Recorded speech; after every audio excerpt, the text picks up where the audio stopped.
Champions লিগে আতালান্তার বিপক্ষে গোল করে রেকর্ড গড়েছেন কিলিয়ান এমবাপ্পে। তবে রেকর্ড করেই ওস্তাদ ক্রিশ্চিয়ানো রোনালদোকে কেন মেনশন করলেন এমবাপ্পে? খোঁচা দিলেন নাকি গুরুকে টপকে যাওয়াটাকে স্মরণ করলেন? এমবাপ্পের পোস্টের কারণটাই বাকি।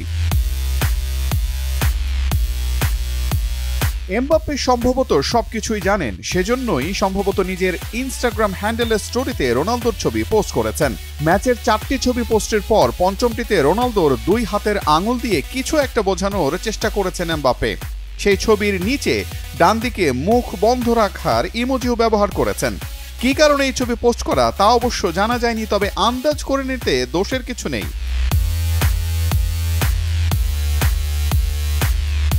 চ্যাম্পিয়ন্স লিগে এই নিয়ে ৭৯ ম্যাচে ৫০টি গোল হয়ে গেল এমবাপ্পের। ইউরোপ সেরার এই আসরে দ্রুততম ৫০ গোলের দৌড়ে ক্রিশ্চিয়ানো রোনালদোকে পেছনে ফেলেছেন ফরাসি তারকা। রোনালদোর লেগেছিল ৯১ ম্যাচ। সব মিলিয়ে চ্যাম্পিয়ন্স লিগে দ্রুততম ৫০ গোলের তালিকায় এমবাপ্পে এখন চতুর্থ। এই তালিকায় প্রথম ৩ জনের নাম যথাক্রমে Ruud van Nistelrooy, Lionel Messi এবং রবার্ট লেভানডোভস্কি।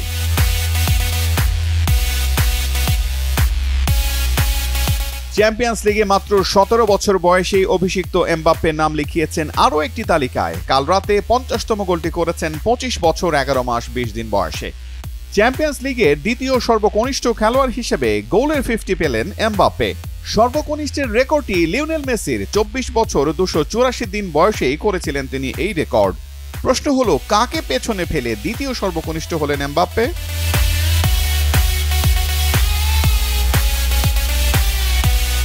ঠিকই ধরেছেন, এখানেও সেই ক্রিশ্চিয়ানো রোনালদোই। ২৮ বছর ২ মাস ৭ দিন বয়সে ৫০ গোল করে এতদিন দ্বিতীয় সর্বকনিষ্ঠের জায়গাটা দখলে রেখেছিলেন চ্যাম্পিয়ন্স লিগের ইতিহাসের সর্বোচ্চ গোলদাতা রোনালদো। এমবাপ্পে উঠে আসায় এখন তিনি নেমে গেলেন এই পর্তুগিজ কিংবদন্তি।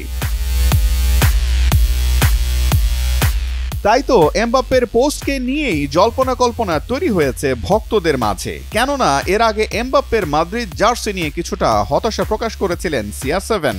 সেটার পাল্টা জবাব নাকি? সেই প্রসঙ্গও হতে পারে। তবে সবচেয়ে লজিক্যাল উত্তর হতে পারে দ্বিতীয় অবস্থান। প্রিয় ওস্তাদকে সরিয়ে চ্যাম্পিয়ন্স লিগের সর্বকনিষ্ঠ প্লেয়ার হিসেবে এমবাপ্পে আছেন এখন দ্বিতীয় স্থানে।